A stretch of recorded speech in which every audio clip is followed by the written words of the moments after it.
Blog Talk Radio.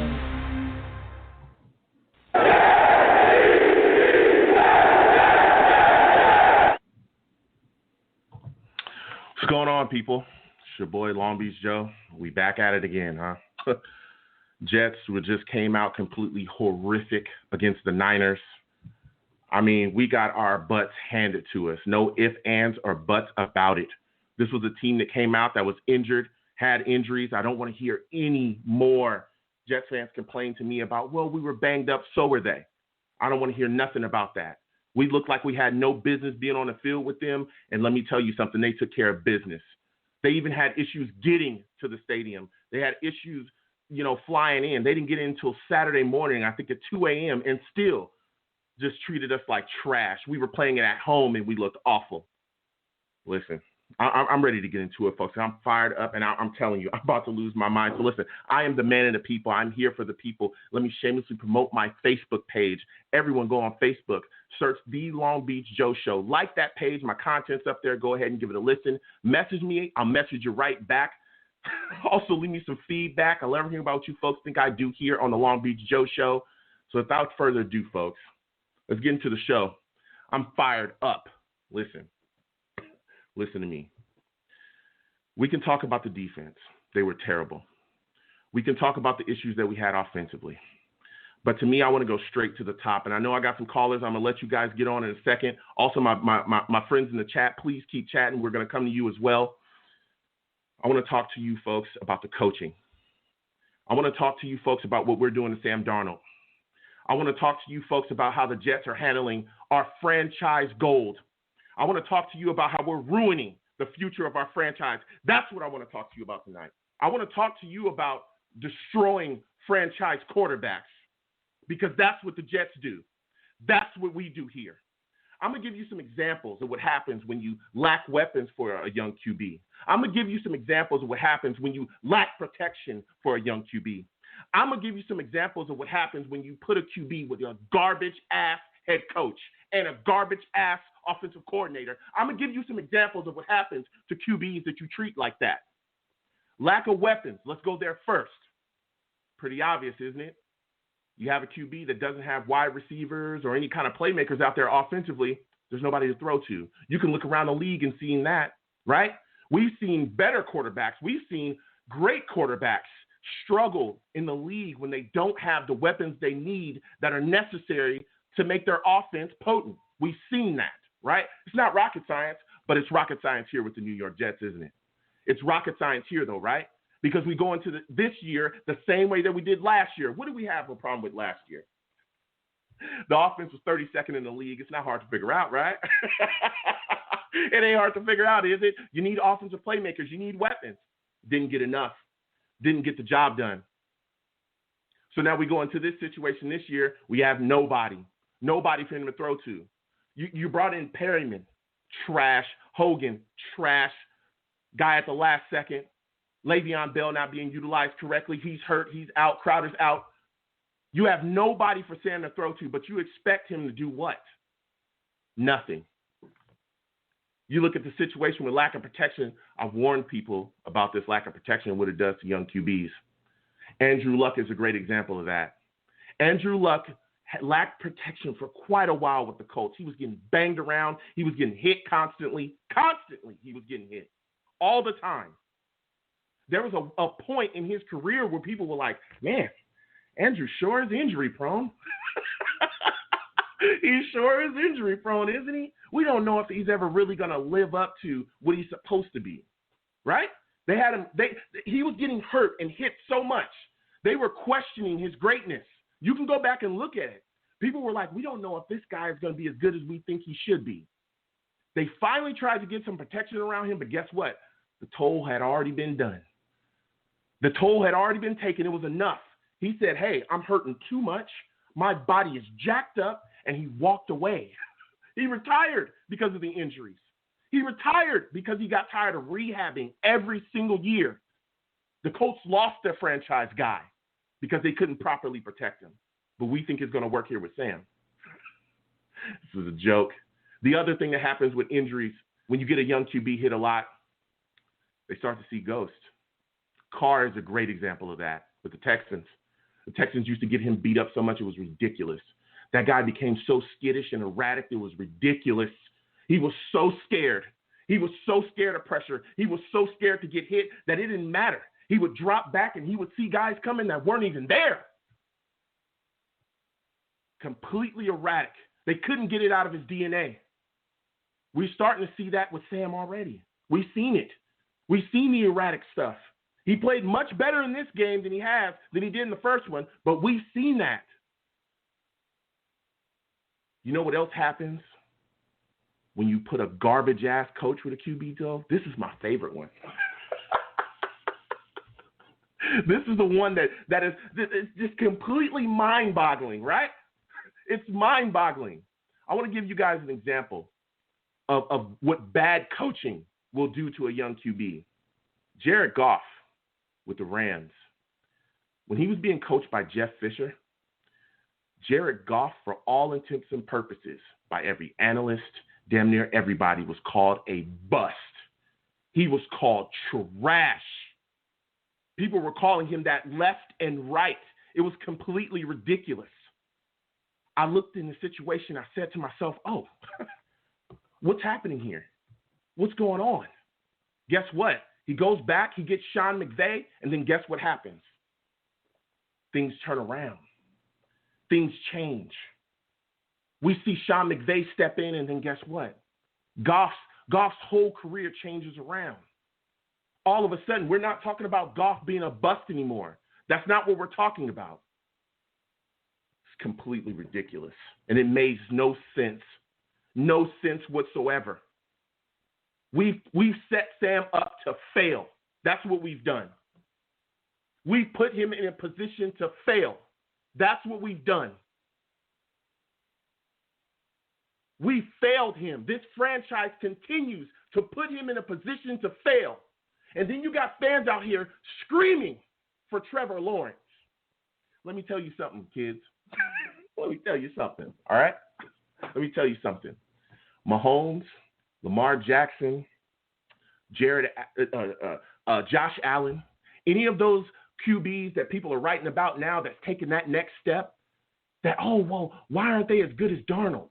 Or why isn't Darnold as good as them? It's because he doesn't have any of the things that they have. None of those guys that I just named, not even Patrick Mahomes, would be successful in this scheme. He would suffer. He would suffer. Lack of protection, no weapons, bad head coach, bad offensive coordinators. That's how you kill a young quarterback. Now, I want to get to the callers tonight. I want to get to the callers. I can go on all day. I could talk about how garbage the defense was. We're going to talk about that together. I'm pissed off. I'm pissed off because I remember drafting Sam Darnold. I remember it. I remember jumping damn near to the moon because we had finally got the guy. Finally. We finally got the franchise quarterback. Finally. We finally got the guy that was going to help us turn around. This franchise, historically, has been offensively archaic. The best offense we've ever had was quarterbacked by Ryan Fitzpatrick. I am not lying about that. You can look it up. And I thought that when we drafted Sam, we turned that around. Luck finally fell in our favor. We finally got lucky.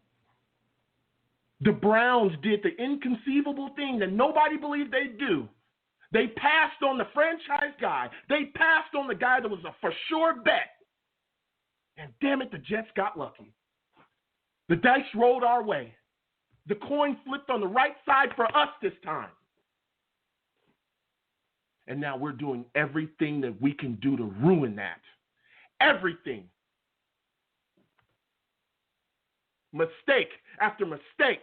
Bad coach after bad coach. No weapon after no weapon. No protection. This goddamn franchise is a joke. This goddamn franchise is a joke. And the Johnsons, I'm looking directly at you, Chris Johnson. You're a clown and a dumbass. The Johnsons are some of the worst owners in all of sports. You've done nothing to surround this franchise QB with weapons. You've done nothing to put this team in a position to succeed. You're a fraud. And you hired a fraud-ass head coach that we watched destroy a team in Miami for years. He was in the division. We used to laugh at him. You knew who he was. And you brought him here with his dysfunction and his nonsensical offensive plays, his horrific game plans, his absolute ridiculous lack of adjustments. You brought all of that here. Tonight, I will hold the Jets accountable. Tonight, I will. I'm going to go to the callers. No matter where you're watching me, I want to thank you for watching me. We're going to callers. We also have the chat. If you're listening to me live on Blog Talk Radio, I stream live as well. I'm going to come to the chat as well. We're going to talk to you folks as well, but I want to get to these callers first because I want to talk about the Jets. I want to talk about how we're ruining our franchise. I want to talk about how we have a terrible head coach that is killing us. I want to talk to you folks about that tonight. So the first caller I'm going to go to, 908, it's your time. I want to hear your thoughts about the Jets losing to the Niners. Joe, it's Steve. What's up, man? What's going on, Steve? How's it going, my friend? Oh, I'm just really pissed with this team. Joe, I don't blame anything you said. And the first thing I want to do is I want to send you a really, really big apology. Because a couple of years ago when you used to do the other show that you were the co-host for, I remember saying, listen, we got to give Adam Gase a chance. Listen, I can't stand him as a coach anymore. He is a cancer to this team. He is a cancer. He is the reason why Sam Darnold's career is going down. Like, the thing that blew my mind from that game on Sunday was, I mean, listen, I'll talk about the defensive side of the ball as well, but I want to get to the offensive side of the ball first. Listen, there were times where Sam made some very good passes in that game, and our receivers dropped it. Perriman dropped the pass. Malone, I understand he's a rookie, but he's got to – Herndon dropped that pass in the end zone. That was a perfect pass that Sam threw in the end zone, and Herndon drops it. It was probably one of the worst games I ever watched the Jets play on Sunday against San Francisco. And with San Francisco having all of these injuries, we still lose to a bunch of freaking backups. And then the thing is, like, I don't know if you heard this today, Avery Williamson went on a show today, and it was a WFAN show, and he basically spoke about how the Jets are not practicing very well, like, before games. Yep. And even Bradley McDougall said the same thing, too. Bradley and Avery basically said that Adam Gase is basically coaching like he doesn't want to win. It's like this idiot of a coach we have. But personally, listen, personally, the one who I hate the most besides Christopher Johnson of hiring Adam Gase was our old general manager, Mike Mclendon. I bet Mike Mclendon is probably sitting at home, probably laughing at our ass. But the thing that he did was hire this buffoon, freaking ass clown of a coach in Adam Gase. I hate him, Joe. I can't stand watching him on the sideline anymore. He is the reason why this team is failing. And Jet fans for saying that Sam is failing, it's not Sam's fault. Sam is going out every play and trying to do what he can do. It's just, listen, I just hope also, too, that Joe Douglas is listening to this, too, as well. Because, listen, I don't have anything against Joe Douglas, the general manager. Listen, he's done some very good things. But listen, Joe, this is not about friends anymore. This is a business. No. You have to cut them slack and let them go. Yeah. You know, Steve, you're speaking the absolute truth right now, man. And again, I want to thank you for calling in, man. I really, really appreciate it. I couldn't wait to talk to you. You know, I'm right there with you. I'm just wondering what exactly is it going to take for him to get fired. He should have been fired after the game. He should have been fired before he got to the locker room. He should have been fired at halftime. His ass should have been gone. No, because there is no reason to keep this guy here whatsoever. But I want to get your thoughts on this, Steve, because I know we got quite a bit of callers, and we're going to get to everybody tonight, believe me. But I want to get your thoughts on this. To me, I was blown away by some of the play calls. What were your thoughts on Gaze, okay, when he sat back and kicked that field goal on 4th and 7? What were your thoughts about that? Was this late in the third quarter? Yeah. Yeah, no, I honestly don't understand too. And I mean, and listen, Tyson and Kevin were saying the same thing too. Why would you kick for it? It's just like, listen, it honestly just shows Adam Gaze, I just don't think doesn't have the recipe to win. Honestly, yeah. I don't know what Joe Douglas, I mean, listen, I don't have anything against Joe Douglas right now because I still trust in Joe Douglas. Joe Douglas has to make a move and let this guy go. Like, listen, I'm going to say this again. I understand that Adam Gaze and Joe Douglas are longtime friends, but at the same time, this is not about friends. This is a business. You got to cut some dead weight. You got to cut some dead weight. And I mean, and the thing is, like, fans were even saying, like, the day after the game, oh, now, you know what? We're done with Sam. We got to go for Trevor Lawrence. I mean, listen, the thing is about Trevor Lawrence is, what is that going to mean? Are we going to have to start over again? Absolutely not. The goal is now for this team is you got to build around Sam. And let me tell you something. This game is not Sam Darnold's fault. Sam actually did so much better in this game on Sunday than he did in the game against Buffalo the first week of the season. It just absolutely blows my mind away. It's just, listen, Joe, I'm trying my best not to curse because, listen, I'm going to respect your rules. I'm not going to curse on your show. It's just, I just can't stand Adam Gaze anymore. I can't. Dude, I think, Joe, what drives me nuts is he sits his ass on the bench, writing down plays. How about watching when the defense is on the field? You're going to let Greg Williams do that all by himself? Steve, it is so ridiculous. The things that I watch out there, the things that I see him do, and you're completely correct. And it's great that you brought those points up about those two players because Williamson talked about how the practices aren't crisp and they aren't fast. McDougal talked about how the Jets basically aren't practicing to win. They aren't winning in practice. I mean, that is a direct indictment on Adam Gaze. He's the head coach. If these guys aren't practicing well, guess what? That's why we're seeing the production or the lack of production that we're seeing on the field because the practices are terrible. The thing is, I don't understand why Christopher Johnson has to be freaking blind when he's probably watching this team play. He has to be freaking blind for crying out loud. I mean, now, I don't know what would happen if Woody Johnson was seeing all of this, but it's just, I am getting very, very, very sick and tired of Christopher Johnson try to make excuses. If I was the owner of the Jets and if I saw what was going on, I wouldn't even let Adam Gaze get back to the locker room. I would have fired his ass right after the game. I would have told him, Adam Gaze, this is just not going to work anymore. I'm going to have to let you go after this. I can't do this anymore. And to be honest, I'd rather for the rest of the season put Greg Williams as the interim head coach. Now let's just go to the defense. I want to talk to you about the defense, though, Steve. I want to talk to you about the defense, though. And look, we can go on all night about the offense. And then, like I said, all the callers that are calling in, we will get to you. My chat boys as well. My guys in the chat will get to you, too. I want to talk to you about this defense because this defense was bad as well, Steve.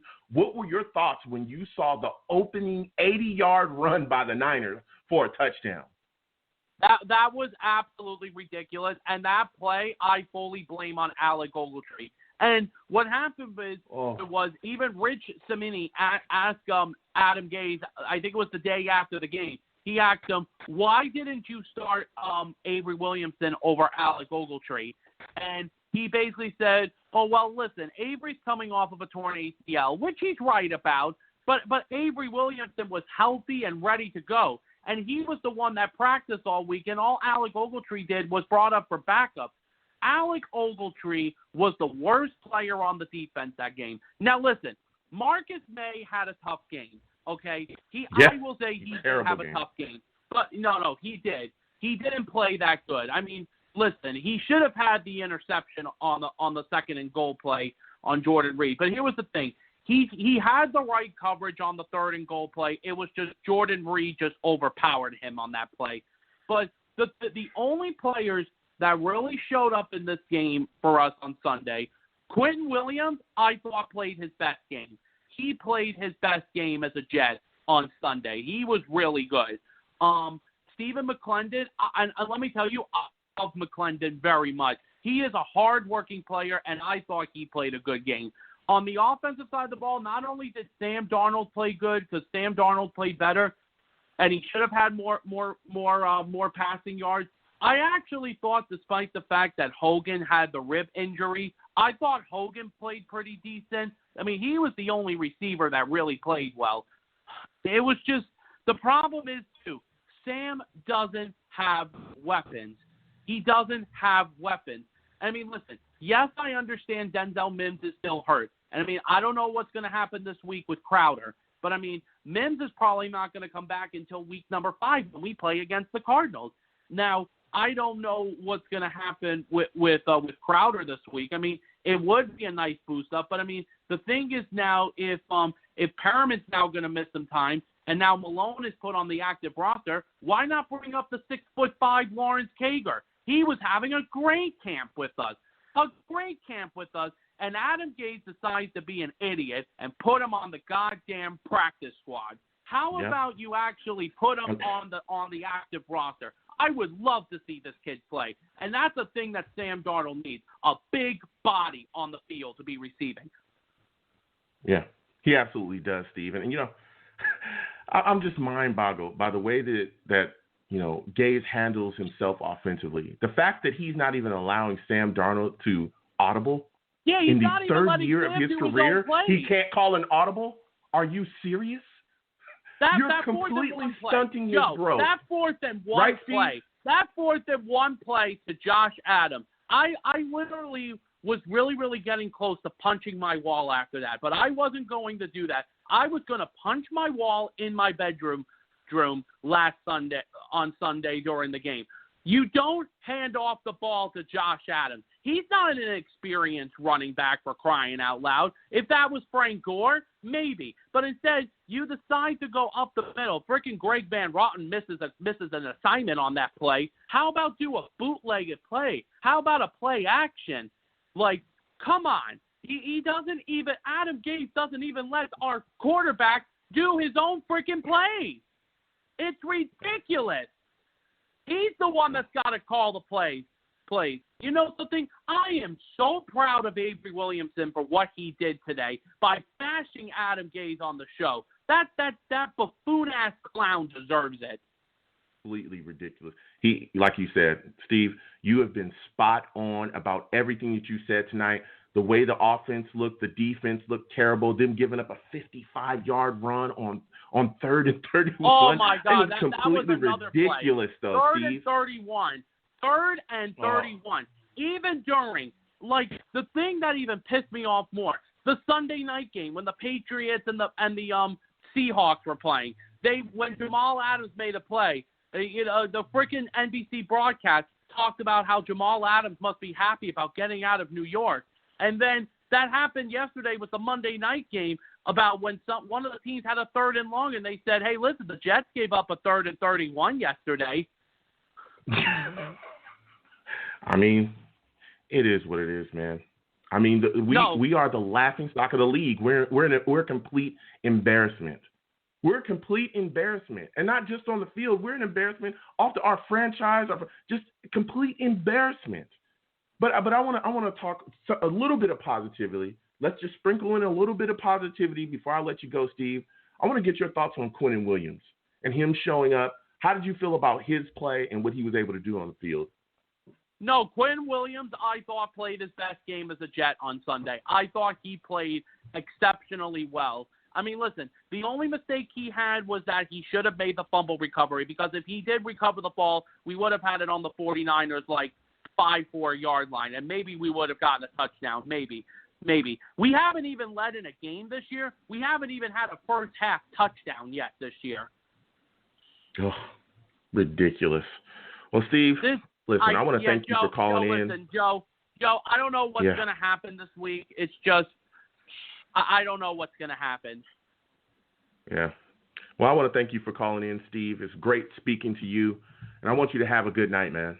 Yeah, have a good night, Joe, and screw you, Adam Gaze. Good night. Good night.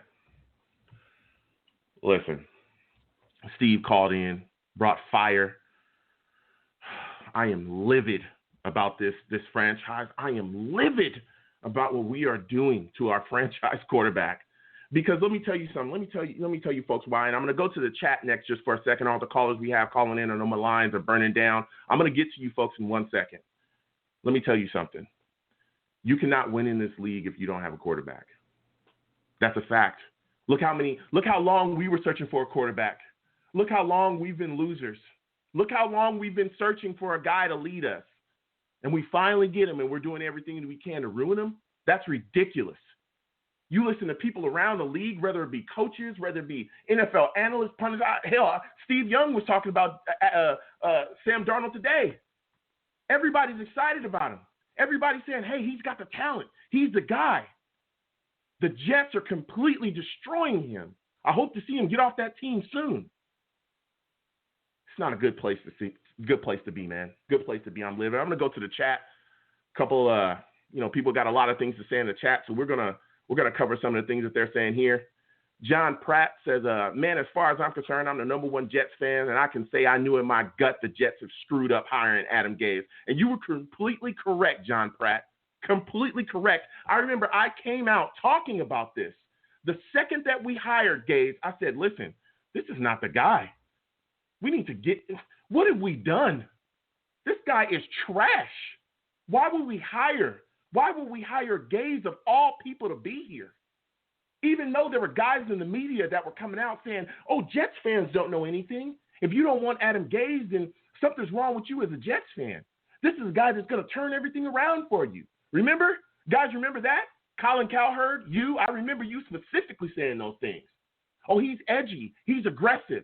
No, Colin, he's a nut job. And I warned you of that. We saw him in Miami for 3 years, ruin that football team on and off the field. But we brought that dysfunction here. Never mind the fact that we already had issues with dysfunction within the franchise. We were coming away from Todd Bowles, which was one of the worst coaches in the league as well that year. Damn franchise is a joke. I'm going back to the chat. Rafael Gonzalez says, yeah, in year 3, you're in year 3 and Darnold can't call a damn audible? That's crazy. Rafael, you're speaking facts. This is year 3 of your franchise quarterback and you're not allowing him to audible out of plays? What are you doing? Can you imagine if you put other quarterbacks in this situation? You have to allow your quarterback to audible out of plays because that is an adjustment that is made on the field. When you come out in a set, the defense itself may audible. They may see what you come out in and say, okay, we got something for that. They make an audible. You have to then audible as well to make the adjustment so that your play doesn't get sniffed out and you can gain yards. You handcuffed him. And you don't allow him to audible out of plays, to make adjustments when he identifies things. He just has to run what you called. Trash-ass head coach Adam Gase. I can't wait till you get fired. We're gonna go back to the line. We're gonna go back to the callers. Chat boys, please keep chatting. I'll get back to you as well. But we're gonna go to the callers really quickly. 203, I'm coming to you. Let me know what you think about the Jets losing to the Niners in a horrific fashion. Hey, Joe, it's Vinny from Twitter. I tweeted you. What's going on, Vinny? How's it going, man? Dude, first things first, I need to get this off my chest. I am so sick and tired of this Trevor Lawrence talk. Dude, it drives me nuts. It drives me nuts. Like, what do people possibly think that he's going to do that Sam can't? you're going to put him in the same trash situation as Sam with horrible coaching. You know, like, what is he going to do? And you want to ruin another guy's career, you know? It's going to happen. Yep. Like, if I'm Lawrence, I'm pulling a Eli. I'm not going to play there at all.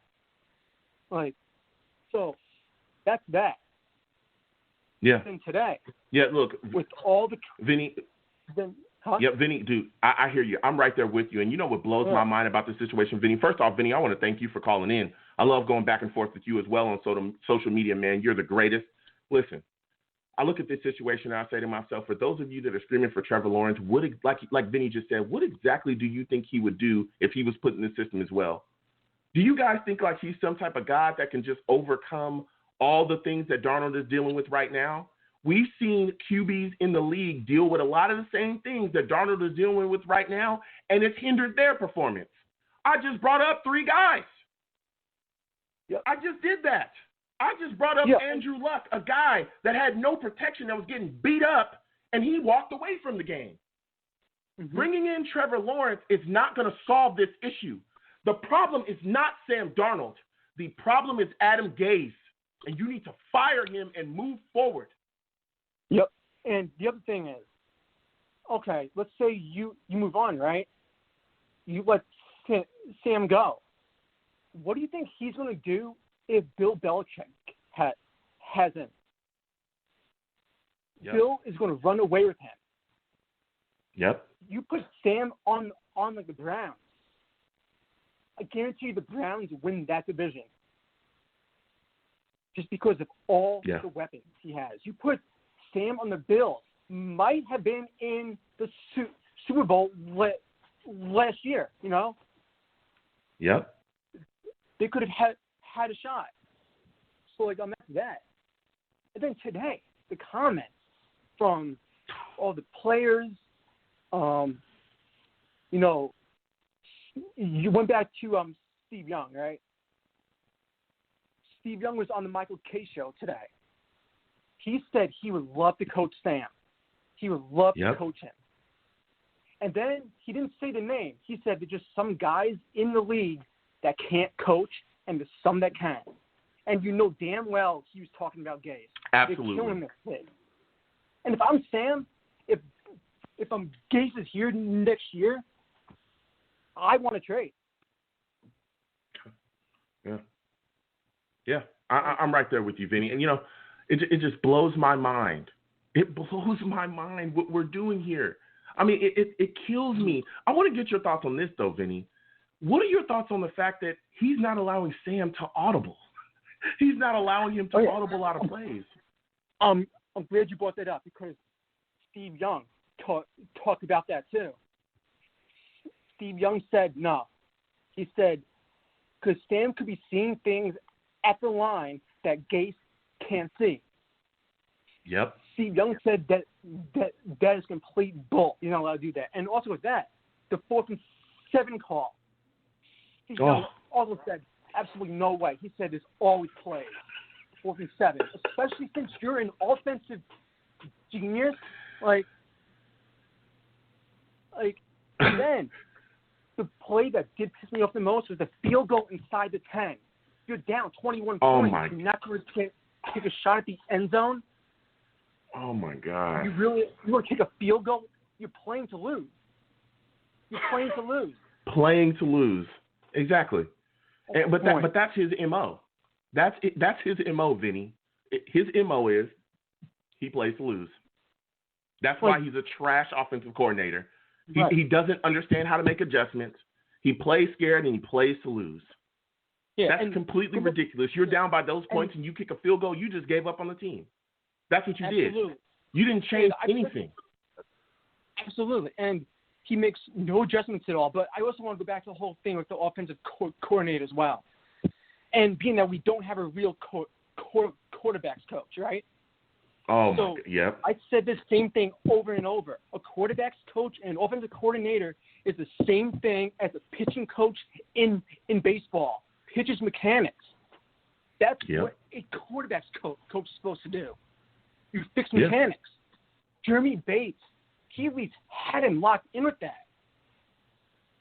I mean, the first thing that came to my mind was, go get Jordan Palmer in now.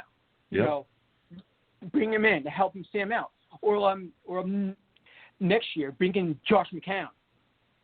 Yep. To work with him. Do it. It's mind-blowing, Vinny. It's completely mind-blowing. And I remember initially when they brought in Gaze, and he brought in Daryl Loggins, a clipboard holder, the challenge flag guy. That's all he does. He doesn't do anything else. And I remember the media was speaking to him about, hey, why don't you guys get an actual QB coach for Sam?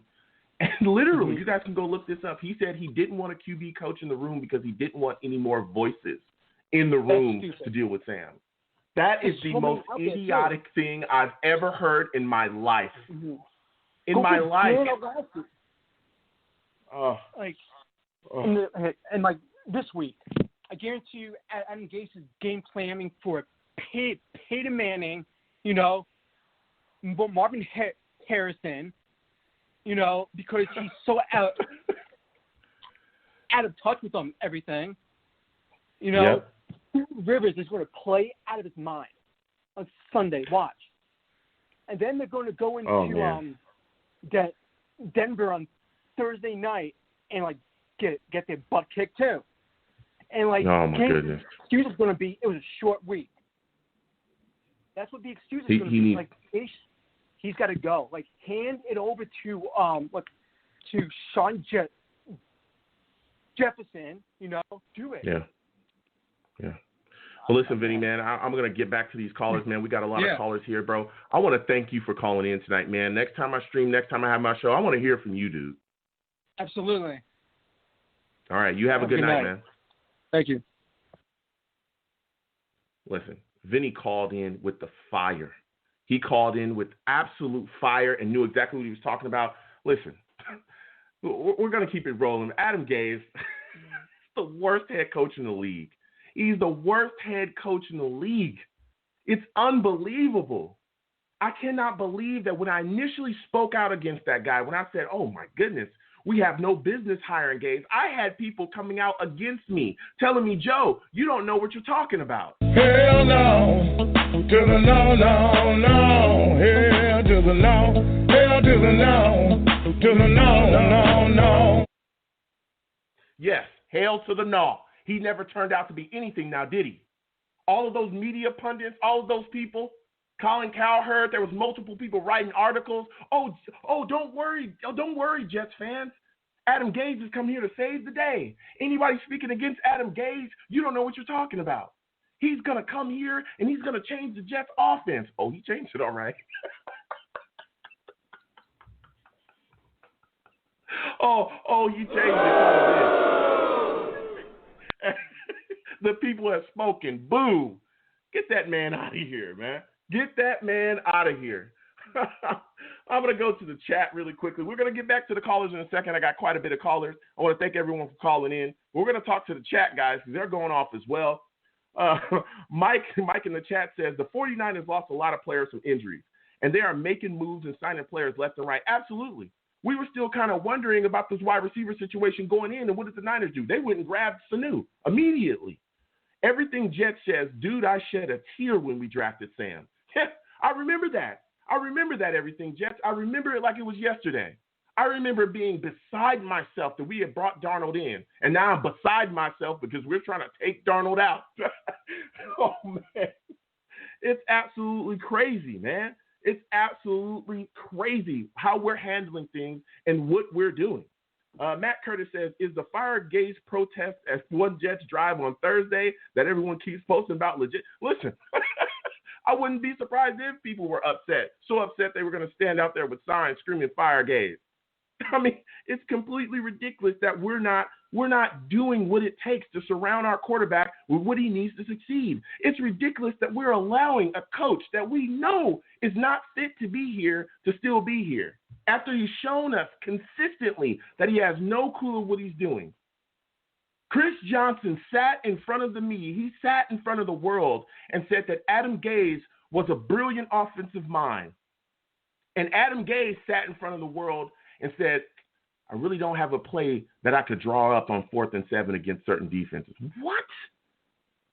Sean McVay, Andy Reid, Doug Peterson, Sean Payton, the list goes on of innovative offensive minds in this league. You would never hear them say something like that. Never. I've seen Andy Reid go for it on 4th and line. It didn't matter. He had a play ready to go.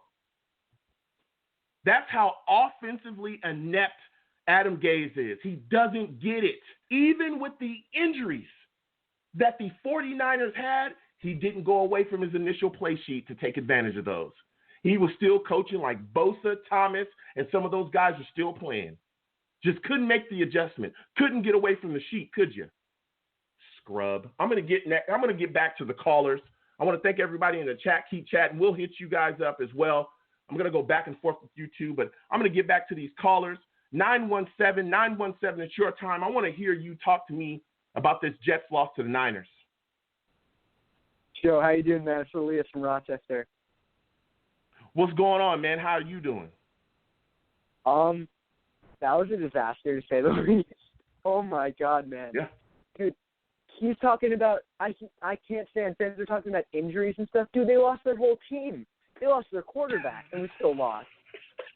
They lost their best pass rusher, or two of their pass rushers, best weapon, best running back, best corner. Still won. Still beat our. Well, can't swear on this show, but I was just thinking about something. Our butts, yeah. So I was just thinking about this. So Adam Gase, clearly worst head coach in the league. I was thinking about, is there any position on a football team you could do? Quarterbacks coach, obviously not. Wide receivers coach, no. You can see Parker in Miami now. He's doing well since Gase left. Tight ends coach, no. Gesicki in Miami, he's doing good now. Running backs coach, no. Look how he's using Le'Veon Bell. Can this guy coach middle school? Like, seriously. Man, I didn't know there was a protest going on. I'm hyped to hear that.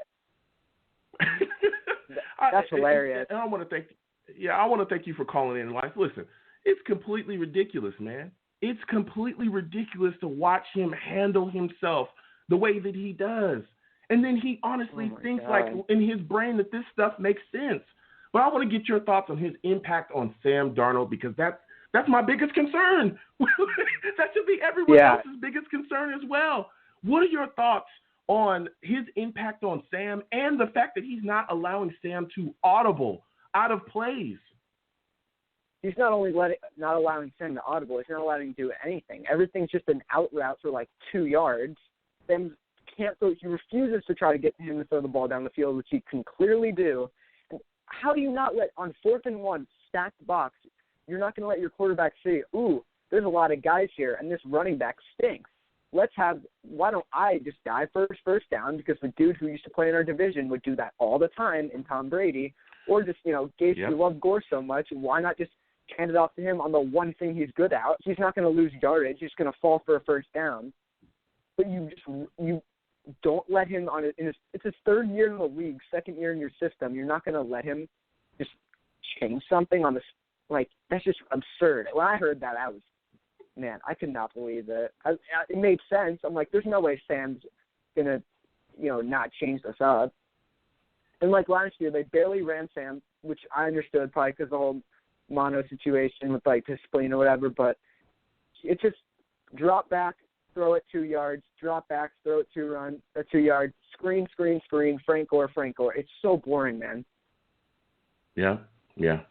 It's just mind-boggling. I mean, the offensive play calling it's just so bad. But the crazy thing about it is, this is the exact same stuff we saw last year. The exact same stuff. Nothing has changed. Nothing has changed. If you watch I try to tell people when I make content on my channels, on my various channels, I really try not to sound exactly the same as the last video, but it's impossible because the issues are the exact same with the Jets. It's impossible. I feel like I'm just repeating myself every week. Oh, bad play calling. Oh, Adam Gase doesn't know what he's doing. Oh, look at the impact he's having on Darnold. Lack of weapons, no protect. Like, it's the same stuff. When is this going to change? When is it going to change? calling was so bad.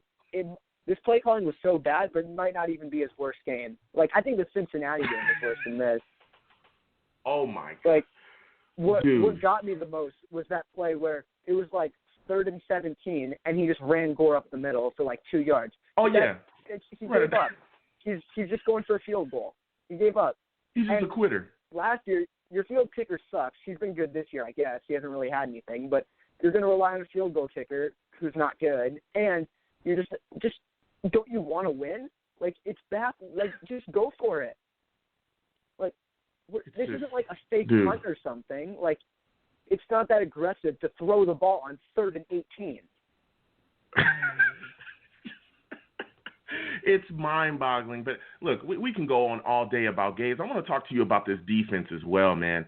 I want to get your thoughts on the penalty by Henry Anderson to keep the Niners drive alive. We could not get them off the field on 3rd downs, man. What are your thoughts about that and the way the defense played? Yeah, Henry Anderson's been invisible until that happened in a bad way. But, man, here's my biggest issue. I warned people about this guy, Ogletree. Might be the worst player I've ever seen. I told you, I remember when I called last time, I just kind of mentioned him like, yeah, Alex Ogletree, signed him for a little depth piece. He stinks, but it's not like he's going to be playing. Dude, he gave up that, what was it, like 60-yard running touchdown, and then it happened again. Yep. And luckily that their right tackle got penalized. And then, he was out of position all day long. Oh, my God. And what was it, the 3rd and 33 or something absurd like that? Yep. And that wasn't even their starting running back. That was like their 3rd string running back. No. And I mean, they were beating us inside as well. Coleman had a catch to extend the drive too. I mean, Ogletree was terrible. We need to get that guy out of here as quickly as possible. But you know who also had a bad game? I want to get your thoughts on this line. Marcus May. Marcus May didn't play very well either. He was getting beat quite a bit too. Before the season, I thought of him as kind of that guy who's better in coverage. And then last week, he kind of did that Adams role, just at the line, blitzing and stuff. So maybe you can't play him at both. Maybe that's the situation. But, I was pretty disappointed about that. But, man, Quinn Williams finally showed up. That was nice. That was good to see. Yeah. Yeah, he did. Quinn Williams had a solid game. Those 2 sacks, he almost got that fumble. You know who else had a solid game, though? I mean, outside of Sam Darnold, Mekhi Becton. I thought Mekhi Becton was pretty good. He was very physical. What are your thoughts on the way he played? Yeah, he's been playing well. Like, I said I don't really keep my eyes glued on the tackle, especially the left tackle. You can't see as well, depending on like camera angle and stuff. But man, I didn't see that much pressure coming Sam's way, and I've looked at some of like the tape, like some of the analysts. I know what's his name, Baldy or something. Yeah, he did a breakdown. He was just shoving people, and it was cool to see. Yeah. And it's that kind of draft pick that it's boring when it happens, but once it happens, it can stay that way for like the next decade, and that's really exciting to see. Yeah, man, it's just tough to watch the Jets play this way and watch our coach handle our QB this way. It's just absolutely atrocious. But I want to thank you for calling in, man, and I want you to have a good night, all right? Absolutely, man. You too. Man, Elias called in with the fire. I want to thank him for calling in as well. Listen, callers, please keep calling in. We're gonna get to the callers, absolutely. We're gonna talk to everybody. I mean, it's just completely ridiculous. And then to hear the players, to hear our safety McDougall, the guy we just got from Seattle, to hear Avery Williamson talk about the issues with practice and how the Jets aren't practicing how they should, aren't practicing to win. The practices aren't fast. They're not crisp. Direct indictment on Adam Gase. I'm going to go to the chat really quickly. We're going to get back to the callers in a second. Everyone, please keep calling in. Please keep calling in. The number's 515-602-9639. We're definitely going to talk about this team. We're definitely going to talk about this loss to the Niners. I'm going to get to the chat really quickly. Val Outlaw says, we look like we're the worst team in the NFL right now. Every team look like they're developing, and we look like we're declining. Absolutely, Val. We look terrible. We look horrific. It's ridiculous. Sam G says, I've had enough of the narrative that the Jets should draft Trevor Lawrence. Listen, there's so many people out there that think that Sam is the problem and that we should draft Lawrence like he's going to somehow completely magically change this franchise. It's crazy. It's completely crazy. Brandon Jaco says, imagine if crowds were allowed at MetLife. The boos would be extraordinary. Brandon, they would have got booed out the stadium. I was booing at my house. I'm watching the game booing. You know what I'm saying? It's completely ridiculous. I'm going to get away from the chat. I'm going to go back to the callers. Everyone in the chat, please keep writing those comments. We'll get right back to you. I'm going to go back to the callers really quickly. 984, I'm coming to you. Let me know what you think about this Jets loss to the 49ers. Hey, Joe, it's always a pleasure, man. It's good to finally get through. How you doing? How's it going, man? How are you doing today? Oh, I'm hanging in there, as good as I could under the circumstances. I know it's rough. This is one of the roughest periods I've been through as a Jet fan since Rich Coach. I don't know if that's a little before your time. I've been a Jet fan for 40 years. I'm from New York, Brooklyn, New York, even though I'm currently calling from North Carolina, Jets and Yankees. And a lot of sometime on my mind, I'll be thinking about different stuff and contemplating things. And I'm gonna throw some stuff out there. I'd like to try to submit some good commentary. We know Gase has got to go. And the ownership were incompetent fools to hire him to begin with. You know what I'm saying? I got a bad vibe when he came to his own press conference. I mean, the only person that talked about it publicly was Stephen A. And it's just a bad tone I got, and it's so, come to pass that he wasn't very good at all. I know he didn't have a very sterling reputation in Miami. I was one of the rare ones that tried to give him the benefit of the doubt. So I tried to say, okay, you messed up. We all know you messed up there. Let's see what you can do with us. I tried to look at some examples, exceptions like Belichick in Cleveland. He didn't become the Bill Belichick we knew. Something happened. He flipped the switch out there, and I think he learned and became a legend. And sadly, it's not the case with Gase. Gase has got to go. Gase is wide. I think he knows he's on borrowed time. But I think we have to think a little deeper about the implication. We know he's got to go. There's going to be mounting pressure in the weeks ahead, the weeks and months ahead for him to move on, get him out of there. We all want him out of there. Now, if we get a new coach, the enemy, there's a few names I wrote down, made some notes of, and I saved those notes to take a look and do a little research on that are good candidates. Now, we have to think about the implications here. We bring a new man in here. What if he wants his own man? What if we tank? We'll know in the next few weeks whether this franchise is really tanking. See, what's happening is building where we could be tanking for the top pick. Now, if we tank this season for the top pick, we go on, we get our wish. I'll be a happy man to hear an announcement, breaking news that Adam Gase has been fired as the head coach of the Jets. I'll be as happy as I was when Coach Ike got fired. God knows I was happy. And then you got to consider the implications of months ahead after that. The new coach will come in, he's going to want to bring his people.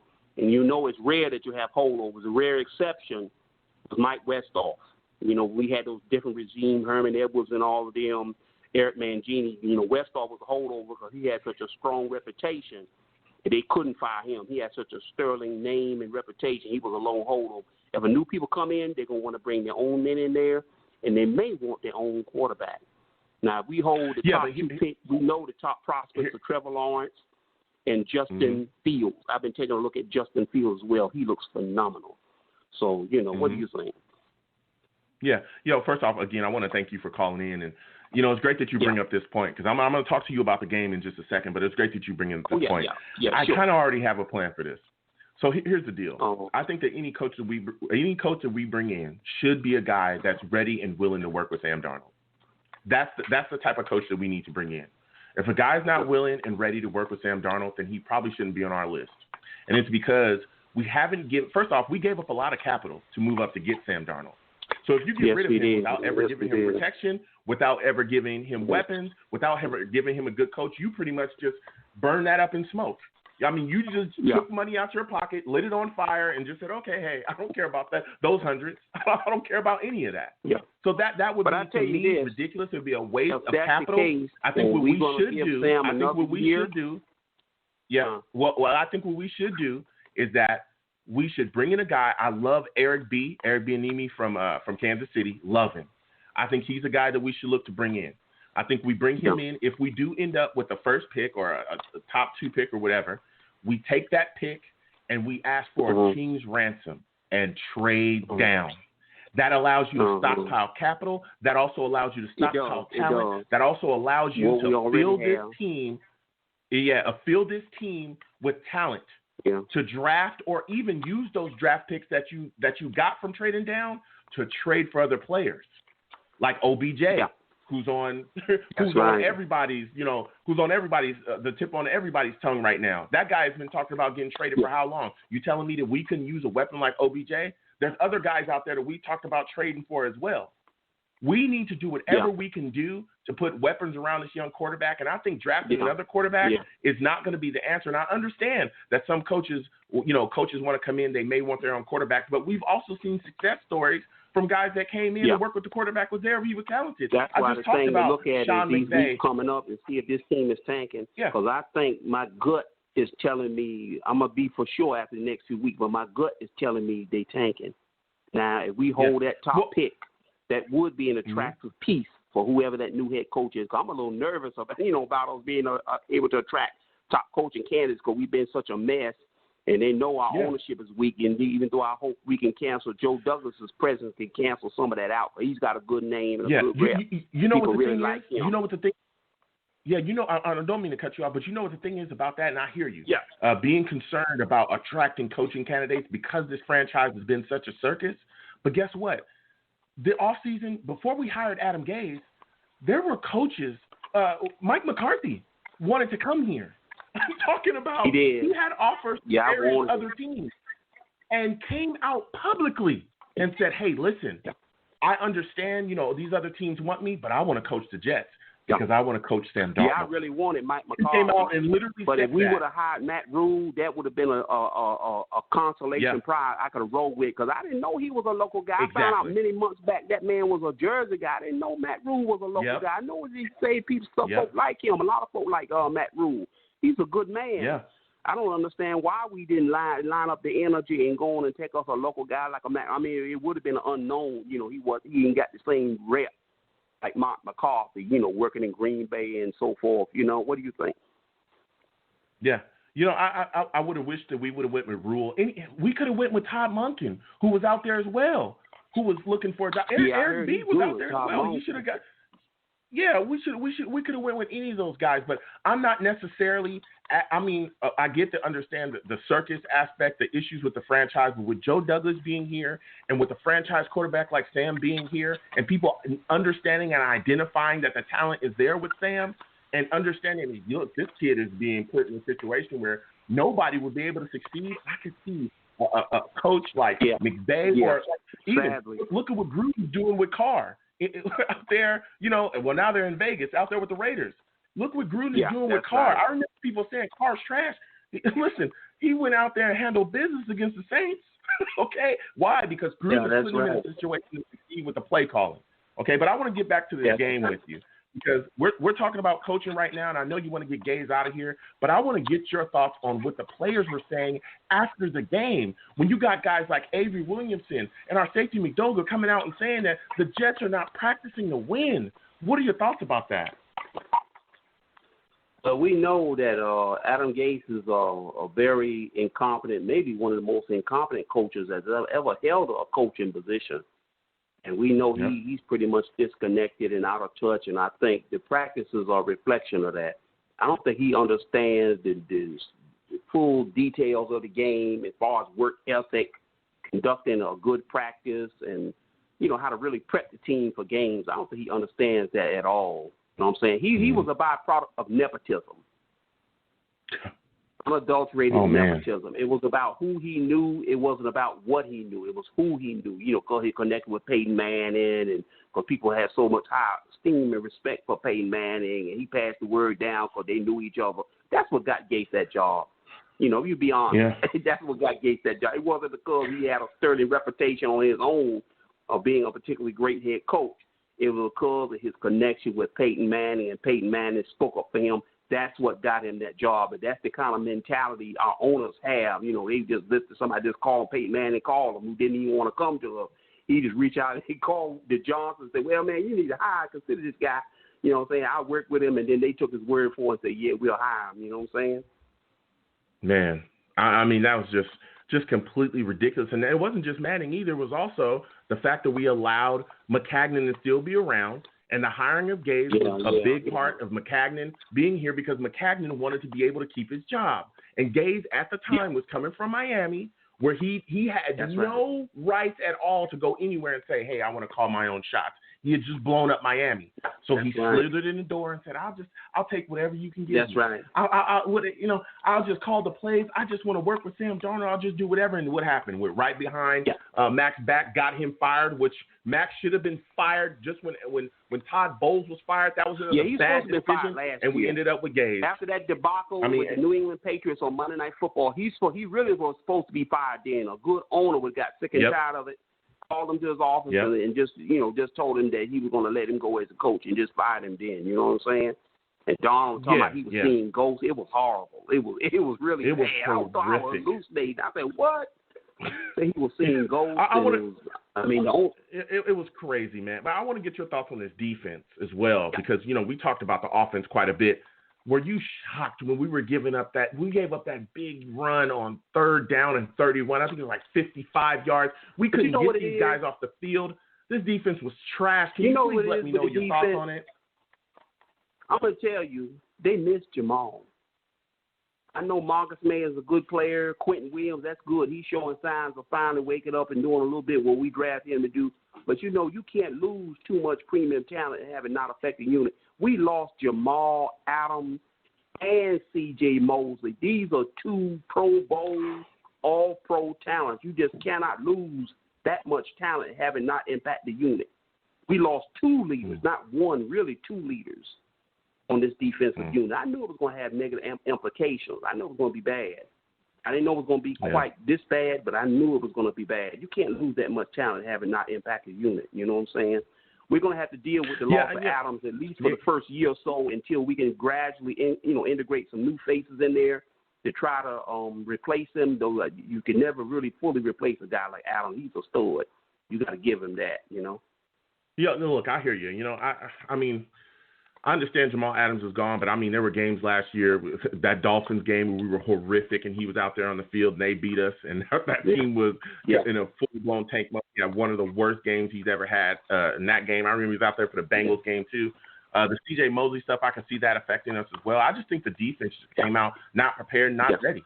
You look at what was going on out there. It was crazy.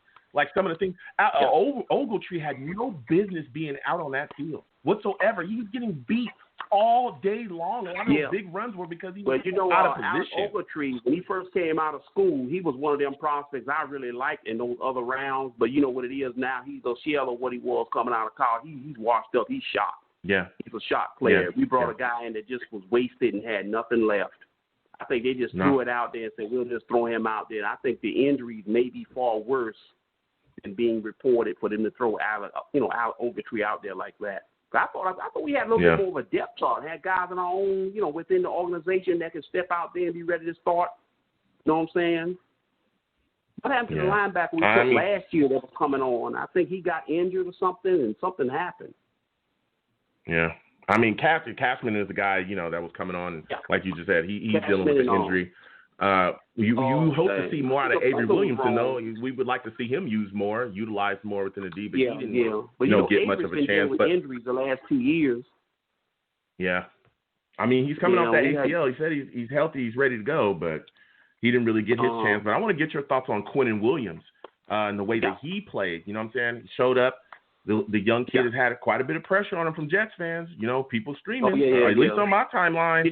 Some people already said he's a bust. A lot of people like myself was rallying for Josh Allen from I was there. Kentucky who wanted to take him.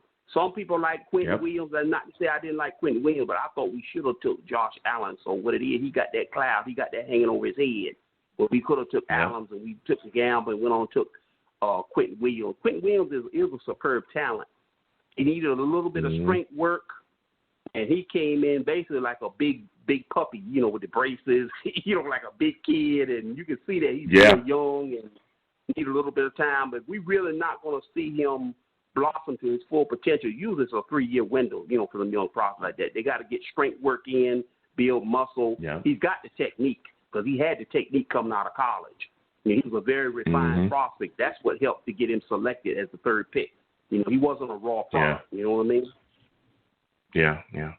So, listen, I'm going to keep going to the rest of these callers, man. We got a lot of callers, but I want to thank you for calling in, man. And next time, you know what I'm saying, I want to hear from you when I stream. Thank you for taking my call, buddy. Talk about this team. All right, you have a good night, man. Hit me back again, and you take care now. All right, you have a good night. Okay, you too.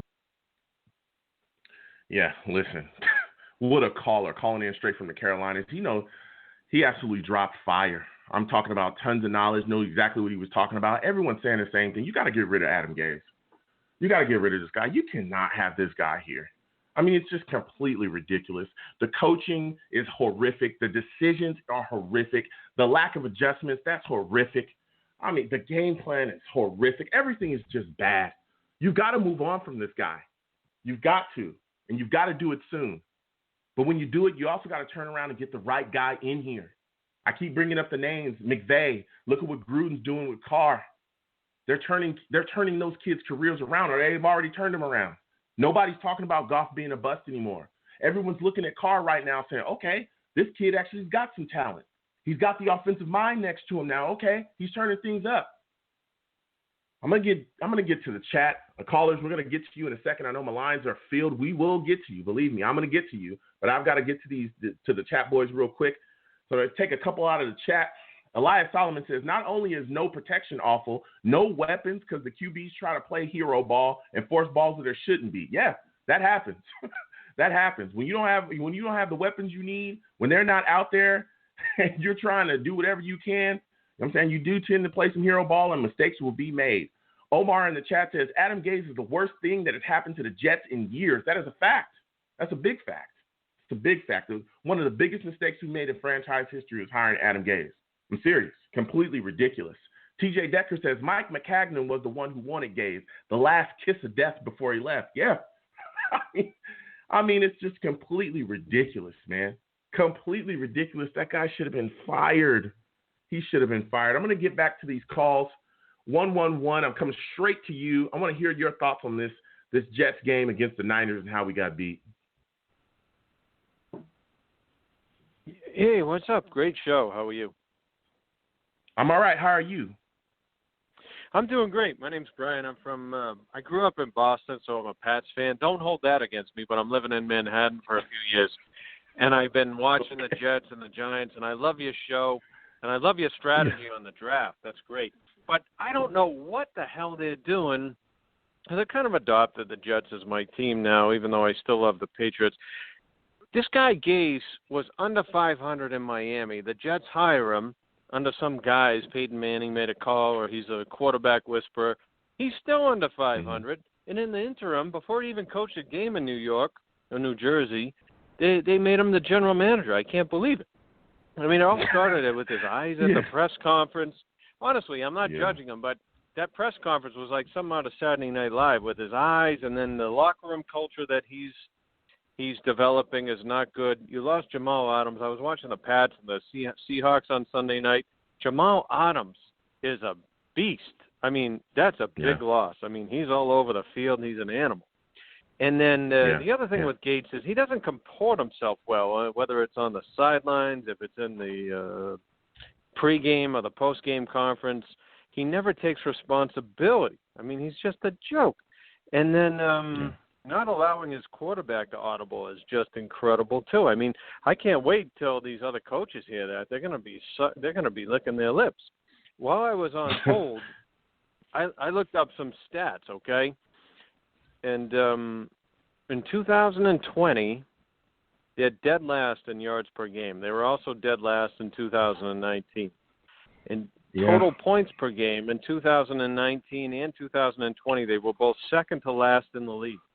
In passing yards, they were third and fourth, respectively, last in the league. And then in total rushing, they were second to last both years. And I know there's only been 2 games, but for this guy to be called a creative offensive mind or a great offensive mind or a quarterback whisperer is just ridiculous. It's a joke, and I don't know what he has a spell over these people to get a head coaching job. Maybe he's a good coordinator. Maybe he's a second guy in command. Some guys can't be true leaders. Maybe he's good on the sidelines, and maybe he would be a good, I don't know what, but I don't like him. I don't think they should keep him. I think they should fire him immediately. But I think these guys that own the team are billionaires, and I don't know how engaged they are in the team. So I know I threw a lot at you, but I'd like to hear your feedback. No, listen.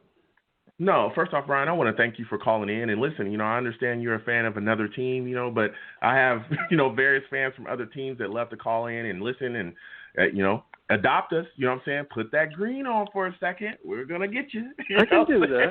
I'm a fan of football. Sorry to interrupt, but I'm a fan of football, and I love your show. I like the videos you put out. So I'm like, I'm going to call and get on this show and see, I like that. So. And we can. Thank you so much. Thank you so much. And again, I want to thank you for calling in, and you're welcomed in. You know what I'm saying? It doesn't matter if you're a fan of any team. You want to talk green, we're here to do it. But look, I'm right there with you. Okay, I'm just mind blown at how this guy, why we hired this guy and brought him in here, and how we continue to allow him to be here. And like you said, Chris Johnson, the Johnsons are some of the worst owners in all of sport. I've never seen owners like this. You had Chris Johnson literally came out and called the man a brilliant offensive mind. How? Nothing supports that. The numbers don't support it. The film doesn't support it. Nothing support it. What makes you look at Adam Gase and his 32nd ranked offense, which will probably have the 32nd ranked offense again this year, and say that is offensive brilliance? What are you on? Right. I don't know where he gets saying that. Ridiculous. I mean, don't say it. Nothing says it. And even if the eyeball test, some people say about the eyeball test, well, they look good. And it would be one thing if they were 0-2, right? And then they were competing and they had good positive culture that they were fostering in the locker room and they were bringing in new players or whatever. But I have to tell you, someone said that they were tanking, and that's very plausible. But if I was this guy that they're saying is going to be the number one quarterback, I wouldn't go to the Jets. I'd hold out. I seriously would. And I'm not sure they're tanking. I just think this – I'm serious. No offense. I think this guy, with the ownership they have and with the coach they have, and that defensive player, Quentin Williams? Quentin Williams. The guy. Yeah.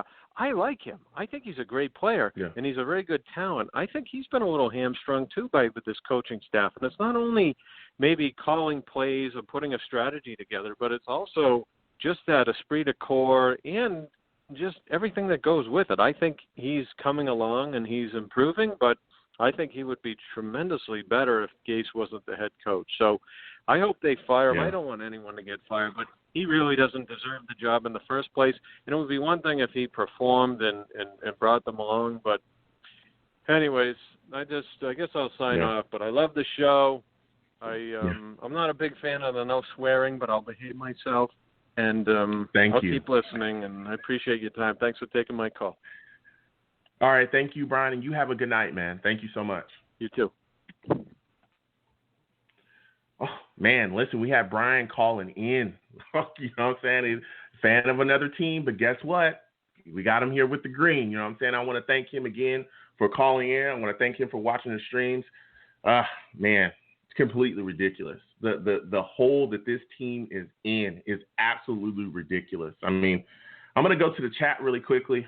We're going to go after the chat. We're going to go back to the callers again. When I come back to the callers, 904, you're coming up next, and then 412, you're right after them. Listen, this chat is going absolutely crazy right now. TJ Decker in the chat says, Sam also can't live up to his potential because Gase won't take the training wheels off. Yes, he can. He can make plays.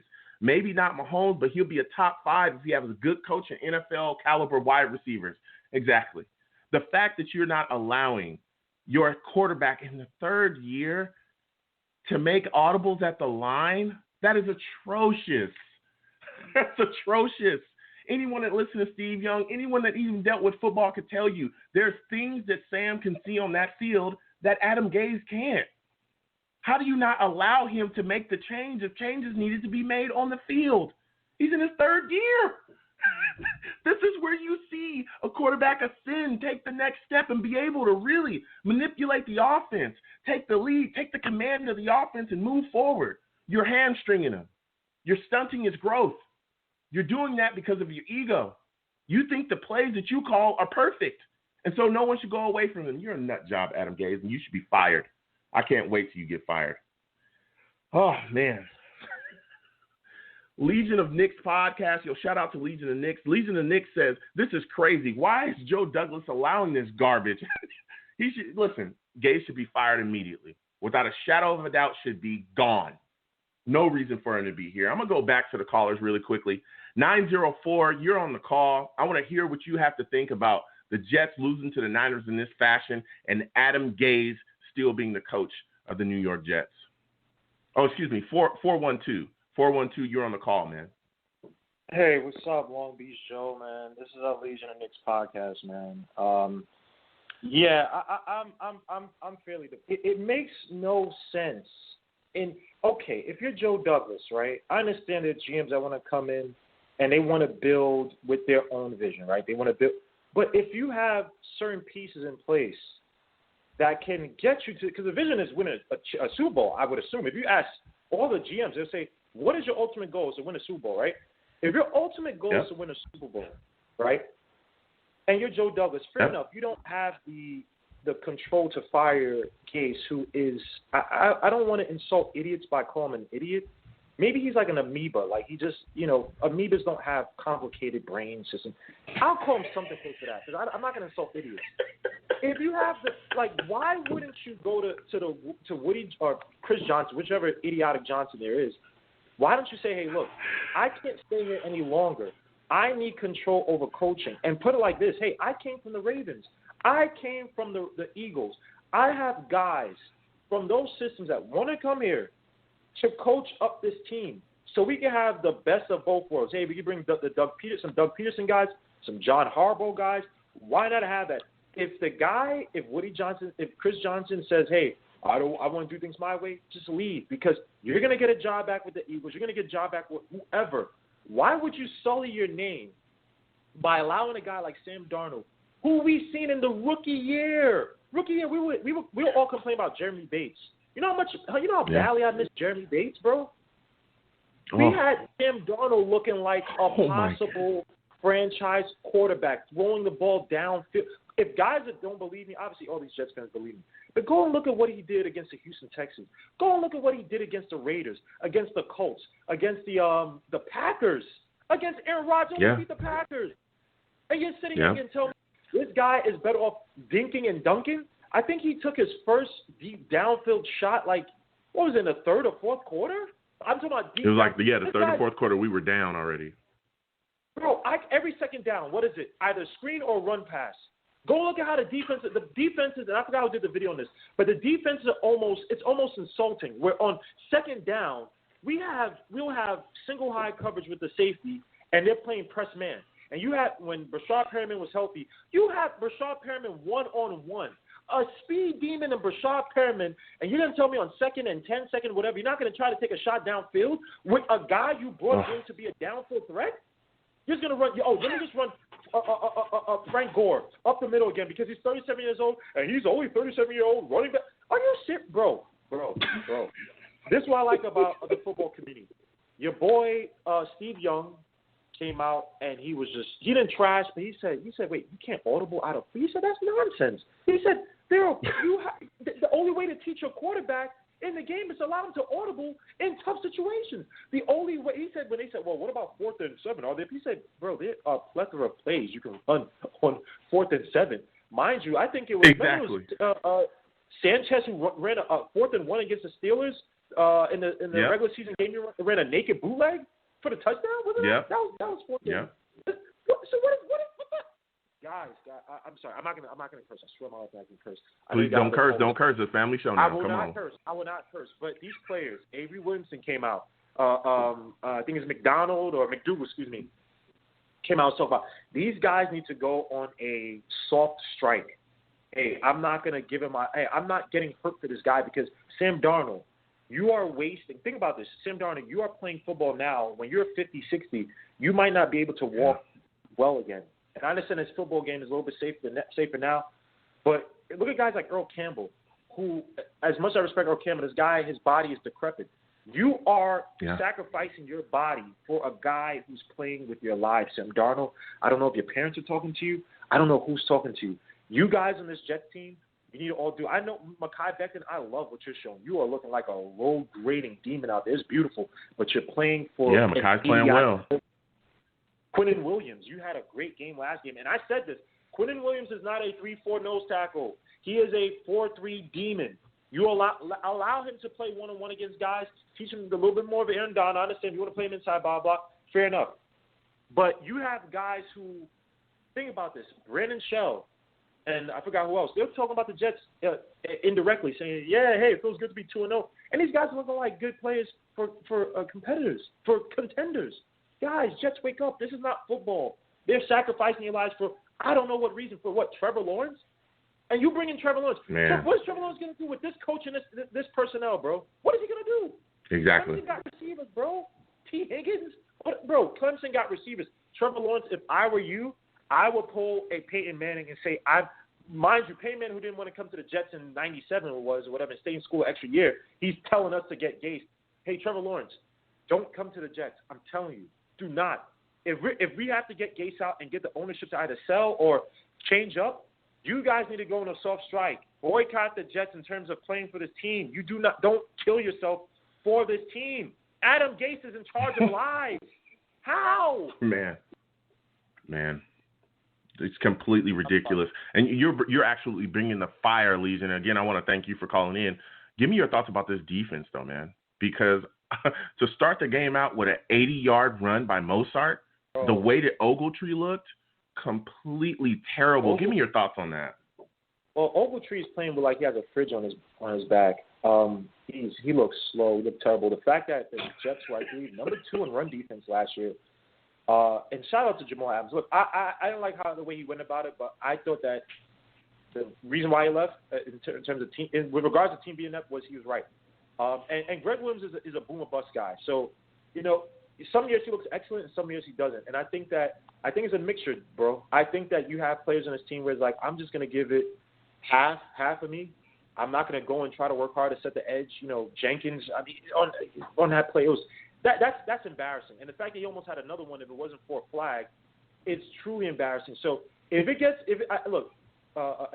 gets back that these players are playing halfway because they're tired of Gase and they're just tired of the buffoonery, I can't argue against it. Because this team, I understand, Jamal Adams, don't get me wrong, was an absolute beast last year.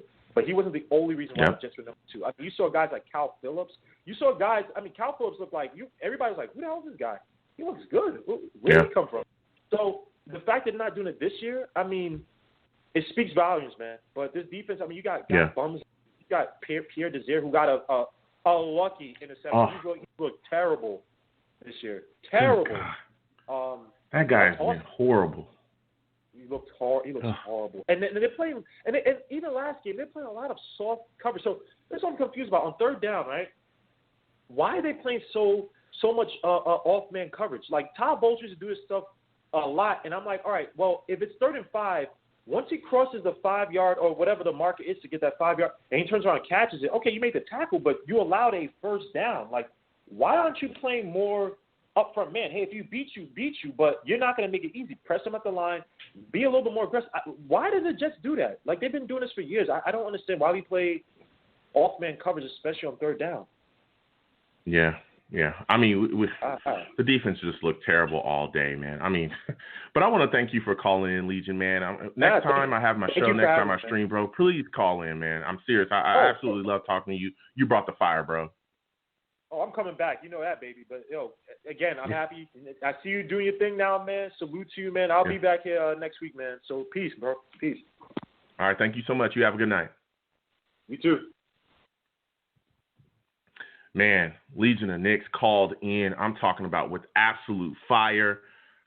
He spit his takes. I want to go to this chat really quickly. We're going to get back to the callers, though. 901, you're going to be up next. When I get back to the callers, and then 904, you're going to be the last one. So Jet Black says, Gaze isn't ready for the Colts defense. I don't think he's ready for any defense, Jet Black. I don't think he's ready for any defense. I don't think he's ready for the Colts. I don't think he's ready for any of the teams that we have coming up. It's just completely ridiculous. Fernando Flores, shout out to you, Fernando. He says, I would hire Greg Roman as the head coach. I know there's some people out there that are screaming for Greg. Absolutely. You know what I'm saying? So I'm going to get back to these callers. Chat, keep going off. I'm going to definitely get back to you folks. But 901, I'm coming directly to you. 901, let me know what your thoughts are about this Jets team and this loss to the 49ers. Hey, what's going on, Long Beach Joe? What's going on, my man? Give me your name and where you're from. Hey, man, this is D out of Memphis, man. What's going on, D? How are you feeling about this loss and the way the Jets are looking? Man, this team, man. Where can I start, man? I mean, first of all, this offense, man. I mean, how many years do we got to go where this offense is just complete trash? I mean, oh man. You come out with this is my thing with Adam Gase, man.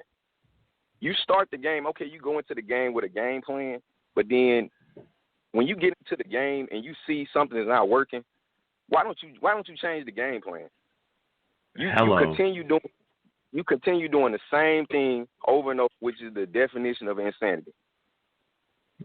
I mean, how many 5-yard outs can we throw? How many screens can we third and 9? I mean, come on, man. It's ridiculous. Well, man, you're already talking that talk. I'm right there with you. I'm looking at this situation. It's like he's the Lord of screens. Right. He's the king of the screen. I'm talking about wide receiver screen. That's all he runs. It's insane. But like you said, when you look at the situation, the lack of adjustments, even with the players that they had out. Okay, what was one of the things we were so concerned about going into the game? The Niners pass rush, right? They come into the game without D Ford, but you go, oh my God, but they still got Bosa. That is a guy that can literally take over this game. Then Bosa gets hurt. Then Thomas gets hurt. And it's like, okay, well, they don't have their two top pass rushers. They ain't got them. Thomas, even one of their guys that is on the defensive line that's a monster too, he goes down as well. And you still don't change the play call. You don't make the adjustment for the players that are out there. You don't try to attack and do certain things. You just keep running the same game plan that you came into the game with. That's atrocious. That's completely atrocious. But I want to get your thoughts on this, D. When he gave up on that 4th and 7 and kicked the field goal, how did you feel, my man?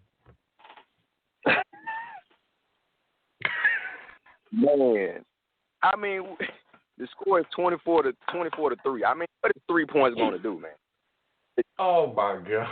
Just go for it. I mean, I just don't get it. I don't get it. And if you remember, Todd, this was one of the things with Todd Bowles as well. I mean, the score is already out of hand. What is the point going to do? Just go for it. I mean, I just don't get it, man. I mean, it's mind blowing. But for me, it's the impact that he's having on Sam Darnold, right? It's the bad play calling. It's the positions that he's putting Darnold in, the things that he's not allowing to do, the way that he is, stepping in front of his progression and stunting his growth. I got to get your thoughts on this. How do you feel about the fact that Darnold can't audible out of the plays that Gase calls? I mean, that's just.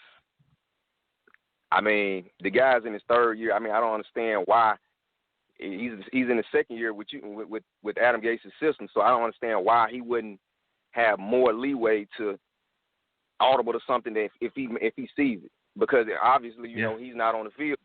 So Sam can actually see it better than Adam would be able to see it from the sideline. So it's just at this point. I mean, Adam Gase got to go. I mean, it's just that simple to me. I mean, I would have fired him yesterday. I would have fired him Monday morning. But obviously, it's probably going to be it's going to probably take a 1-7 start, 1-8 start, something like that. And when you're looking at this schedule, I don't see where the wins are going to come from. I mean, maybe you may beat Denver with the quarterback Drew Lock being out, but if you look tell at him the truth, go ahead. You're not beating Arizona. I mean, looking like the way we look. You're not beating the Kansas City, obviously. You just look at this schedule. It's brutal. Yeah. It's brutal. D, you are speaking the truth. You tell them the truth. One thing that kind of, just rubbed me the wrong way with Gase in his press conference, and with post-game conference, was when he said they asked him about keeping it, he said he was going to keep the tight ends in the block. That was part of the game plan. Like, dude, like he was saying earlier, Bosa is out. Solomon Thomas, these guys are out. Now it's time to send Herndon and Griffin up the seam. Why are we not using these tight ends? I just don't, man. It's crazy. Yeah, and you brought up an excellent point. I was going to go there as well. We've talked about so much tonight.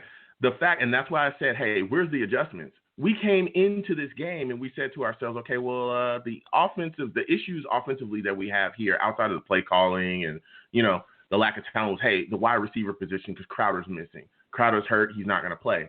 Well, hey, look, Herndon's got to be a guy we got to target quite a bit. Griffin, we just signed that guy. We just gave that guy a new deal. Hey, he should absolutely be a guy that we use in this game. And you're continuing to utilize them as if Bosa's in this game. Why are you keeping them tight and keeping them blocking? These guys should be out. They should be going out for passes. Exactly. Like you said, D, as well. You should be running these guys up the seam.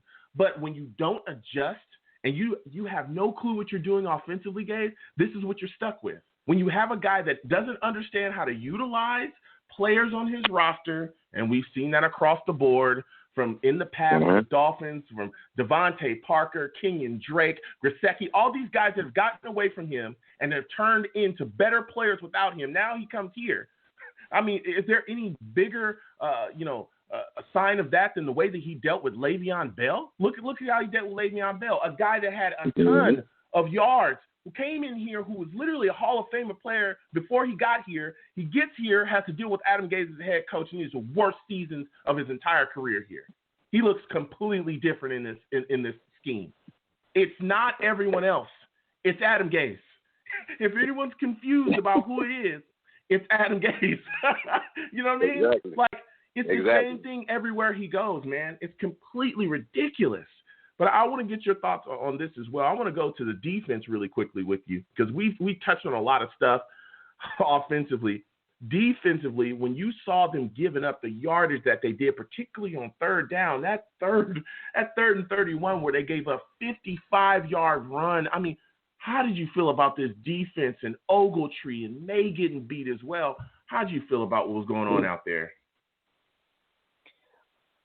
I understand. I guess they trying to bring Avery Williamson in kind of slow, coming off the injury. But he can't get in here fast enough because these linebackers are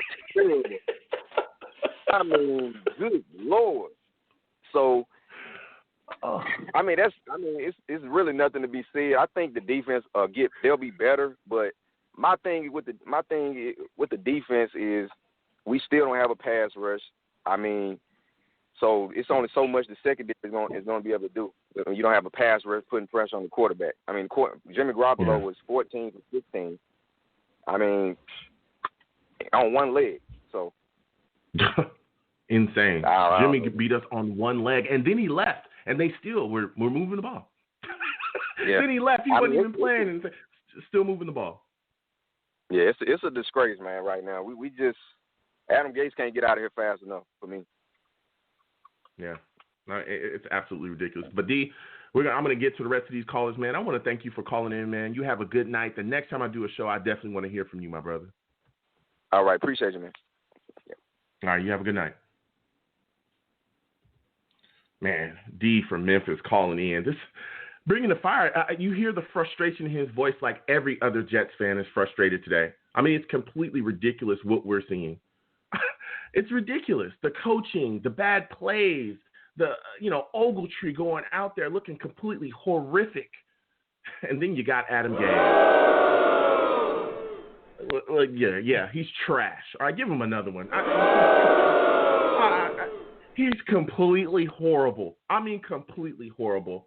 I'm going to go to the chat really quickly. I'm going to get back to the callers after the chat, though. 904, you'll be up when I get back to those callers. Billy Dog in the chat says, I hate how the coach just gives up. Listen, Billy, first off, welcome to the stream. Listen, you're speaking facts, Billy. To see this guy on 4th and 7 give up and kick a field goal. Before that, earlier in the game, it's third and 18. You run a dive? You're just giving up on plays. What are you doing? You don't have a play call that could win on 4th and 7? You're a fraud, Gaze. You're just a complete fraud. Chat, guys, keep chatting. I'm going to get back to these callers. 904, you're up 904. State your name, where you're from. I want to hear your thoughts about this Jets loss to the Niners. What's going on, guys? To all my fellow Jet followers, don't forget to like, subscribe, and put a nice big comment section of Go Jets, because we're future. All we're doing right now is leading the red carpet for Adam Gase's exit, people. Let's go Jets for the next 2021. I feel good about 2021, man. First off, what's your name? Where are you from? I'm Chris from Florida. I was born in Queens, New York, and I'm a Jets fan because of my dad, so I blame him a lot. Well, Chris, first off, I want to thank you for calling in as well, man. Listen, you come on with a lot of energy, and I hear you. This team right now not playing very well. A lot of people are already looking forward to next year. They're already writing this situation off. But we got to talk about this game, man, because when you look at this situation with Gaze and the way that he's handling stuff, what are your thoughts about the play calling and lack of adjustments that you're seeing from Adam Gaze? The play calling is ridiculous, my man. I cannot handle it. All of the same plays from last year to years that you can even copy. It's like he copied and pasted everything from Miami to Jets. I was like, is that what you did? You basically screenshot everything from there and put it here, and all you did was edit the names out from the players and the outfits. It's killing me, dude. Yeah. This guy is not a genius. I'm also blaming, you know who I really blame? I blame Peyton Manning, because I think he's still salty after the Jets beat him and the Colts in the playoffs. That's what I think. That's why he did it. He totally did that garbage on purpose.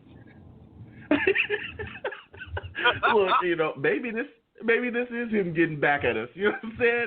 I mean, but what's the Johnson's excuse?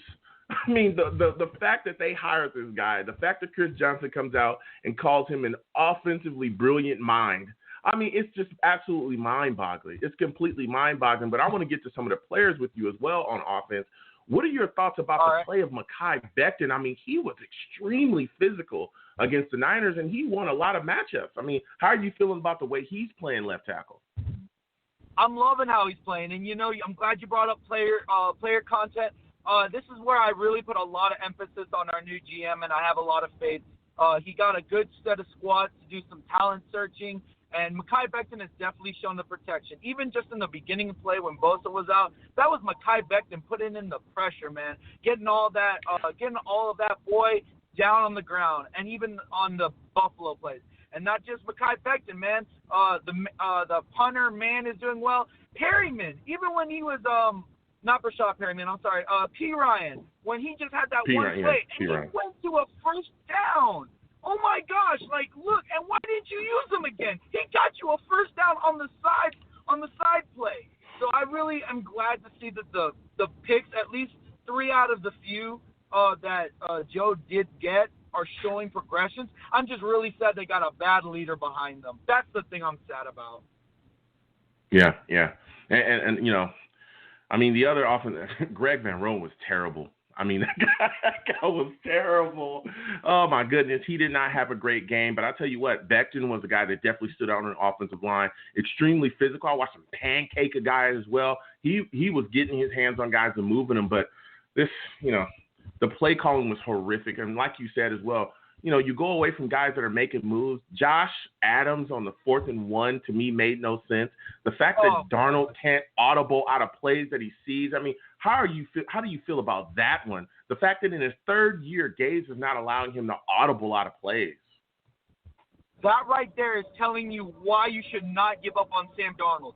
The kid is so well behaved. He is a listener. He obeys what he's being given, and that is him screaming for help. That is him. That's why coaches are saying, I want to coach this kid, because he's clearly still in the stage of wanting to learn. And the fact that he is going to listen to a ridiculous coach like this and pleading for him to give him a good call, it's so sad, man. That's why I do not agree with the whole Trevor Lawrence. I completely disagree.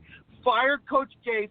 I don't even care if Sam Darnold doesn't do amazingly well this year, because I know for a fact this kid is 23 years old. He is now at the age where most quarterbacks would be drafted. This kid has such a future. And look at Tannehill. That's the prime example. Look at Tannehill out of Adam Gase's hands. I'm telling you, this kid is the future. You know what I think of Trevor Lawrence? He's the next Tim Tebow. That's a sad thing to say, but that's my mindset. He's the next Tim Tebow. A big hype college, goes into the NFL, and he'll be a bust in my opinion. But Sam Darnold has patience. He's got time. This kid is such a good listener, and he's trying so hard not to bash his own coach, bro. He's trying so hard not to bash him. Yeah, but you know who isn't? Guys like Williamson, McDougal have come out and talked about how bad the Jets' practices are. Williamson actually said they don't start fast and they aren't crisp.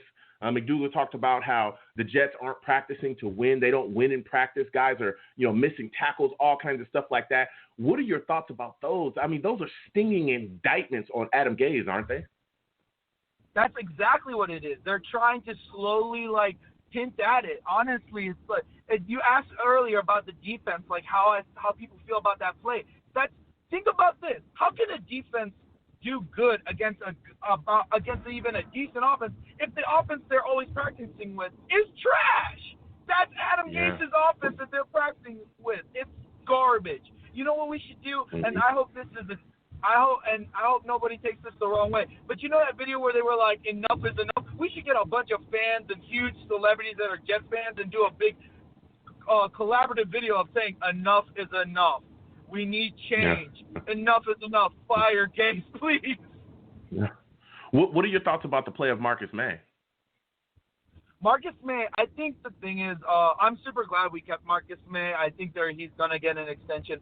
After his first play in Buffalo, obviously we got really hyped considering that he was put in a different position. As far as this game, I think he was trying a lot and just obviously he overworked himself. I think the hype kind of got to his head and they ran around him, unfortunately. Since Marcus May is still here and he's being such a great player, trying to stay quiet and chill, that's why I don't defend people when they say about Jamal Adams. I get it. He comes from a winning culture and all that. But the guy disrespected our team, disrespected our quarterback. And so someone like that, the fact that Joe Douglas got rid of that guy, still talking negatively and got 2 first-round draft picks, I'm very happy he's gone. But I'm not looking forward to playing them in the season. I'm so upset that we are so bad that we have to play Jamal Adams. Hearing him bash my team, saying, "Oh, I'm so glad to be in a winning team now." I'm like, shut the heck up, bro. Please, I can't take this. But you know what? The one thing he's right about is the coach. He's a bad coach. He clearly doesn't care. And speaking of coaches, man, I don't know who you're looking forward to. I think it's Eric Bieniemy. I am looking forward to looking at that guy, but here's someone I'm super looking forward to, and that is the offensive coach of the Ravens. Look at what he did when Lamar Jackson stepped into the field as a quarterback. He completely flipped that thing around, and I think he'll do the same for Sam. He can manage stuff like that, man. I love your shows, man. I'm a huge fan. Give me another question. I'm hyped now. Well, first off, I want to thank you again for calling in. I really appreciate it. I just try, to do my best here. You're absolutely bringing it. And listen, I'm right there with you. I know a lot of people are already thinking about getting rid of him, already thinking, about the next guy to come in. There's a lot of people screaming for Trevor Lawrence as well. You know what I'm saying? It just kind of is what it is. I understand those screaming for Lawrence, but I just don't get why some people don't understand what exactly is going on out here, with Gase and how that is affecting Sam Darnold. It's completely ridiculous to me. But I want to get your thoughts on the media, because we're starting to see that guys that were in the media that were all about Gase at first, I'm talking all about him, are now turning. And we're starting to see them go after him, call him out, talk about the bad play calling, talk about all that stuff. What are your thoughts on that, man? Isn't that kind of convenient? The same people that said, hey, if you're a Jets fan and you don't want Gase, you're an idiot, are now saying, hey, Jets fans, you better get Adam Gase away from the Jets as quickly as possible. I'm telling you, man, it's ridiculous. One of the biggest media people in my mind that I I only knew as a Jets fan is that talk show host Greeny, how he literally took out the stats from Adam Gase and was preaching to Christopher Johnson, saying, what in this group of information I'm giving you tells you that he is an offensive guru. And he's so pissed, and I'm like, I'm feeling the pain, man. I feel so bad, and I'm just like, oh, man, my dad is such a fan. He was a fan, and he saw the Super Bowl with Joe Namath. And all my dad looks at me is like, son, I just want to see a Super Bowl with you before I go. And this guy is not the answer. So my final question for you, Chris, again, I want to thank you for calling in. How do you feel about Quentin Williams and his production? We talked about how bad the defense was, but that guy was a guy that stuck out, young kid that came out and really balled out. How are you feeling about him, especially going forward this season? This tells you how you know you have good coaching. Greg Williams took a rookie defensive lineman, and he produced average. The very next year, he started showing what we expected him to do, and that is called development. We did not see that with Adam Gase. I'm very proud of Quinn Williams. I hope he sees hope in the future of this team, because I hope he doesn't become the next Jamal Adams preaching for an exit. I hope not. Mm-hmm. But I like what he's doing. I like it. Yeah, well, Chris, man, listen, I want to thank you for calling in, my friend, and I want you to have a good night. Thank you, man. You as well. And again, go Jets! All right, man. Chris from Florida calling in, absolutely, letting it go. Came in with a lot of energy, man, and he knew exactly what he was talking about, man. He had takes on everything, bro, and he absolutely brought the fire, talking about Quentin Williams, how well he played, Mekhi Becton, how well he played. He just had absolute takes about this offense and Gaze as well. I mean, everybody's getting on Gaze tonight, you know what I'm saying? Everybody. And there's a reason they should. You know what I'm saying? When you're playing the way, or when you're calling games the way that you're calling them, when you're hamstringing your quarterback, not allowing him to make adjustments, not allowing him to audible, when you're doing what you're doing out there, when you're quitting on the team and kicking field goals when you should be attacking and trying to get into the end zone, it's completely ridiculous. How can you expect to stick around? And again, I keep preaching this because it's what matters the most. Is when you have found a franchise guy, when you finally got your franchise quarterback and you put a guy like Adam Gase in charge of that future, you're going to be in some big, big trouble, So I'm going to go back to the chat before I close the show. Randy, y'all, shout out to Randy. Thank you for, being in the stream as well, man. Randy says, we've watched this franchise ruin 2 top 5 QBs in the span of 10 years. That tells you all you need to know about how inept this franchise is. I mean, it's completely insane. It's completely insane. But if you look at the way that we handle things, it's the recipe. You know what I'm saying? It's the recipe. It's what the Jets do. We just don't do enough to support our quarterbacks. We don't. I mean, we did with Mark at first. We put a good offensive line around him. We gave him a stop, and then towards the end, it was just nothing. He had no weapons. Things were just falling apart. I mean, it's just completely ridiculous, man. Completely ridiculous the way that we've handled business. Completely ridiculous the way this franchise runs. And until we step that up, until the ownership changes, until the franchise as a whole changes around, turns things around, and gets a clue of what's going on out here, we're going to be in a lot of trouble. A lot of trouble, man. It's just completely ridiculous. But the fact as well that players are coming out to Williamson, McDougald as well, coming out to the media and telling them that the practices are lackluster, that we're not getting things done in practice, that is a direct indictment on Adam Gase. That's a direct indictment. I mean, it's just completely ridiculous. He should absolutely be fired. There's just no point. So with that said, folks, we come to the end of the show. I want to thank everyone for listening. I want to thank everyone that was watching the stream as well. That was chatting. My chat guys, salute to you. Listen, I'm the man of the people. I'm here for the people. Let me shamelessly promote my Facebook page.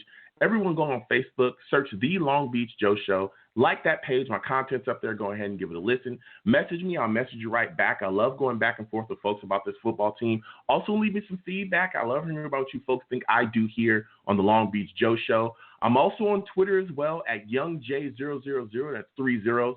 You can follow me. I'll follow you right back. I'm the troll that lives under the bridge, and I will have my Darnold jersey on, okay? I love getting trolled because I'll throw it right back at you.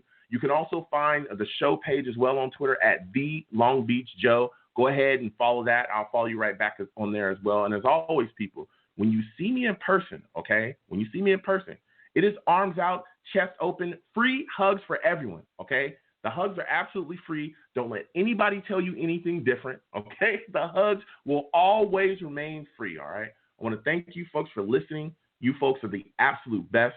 You have a good one. Adam Gase, please get fired. Go Jets.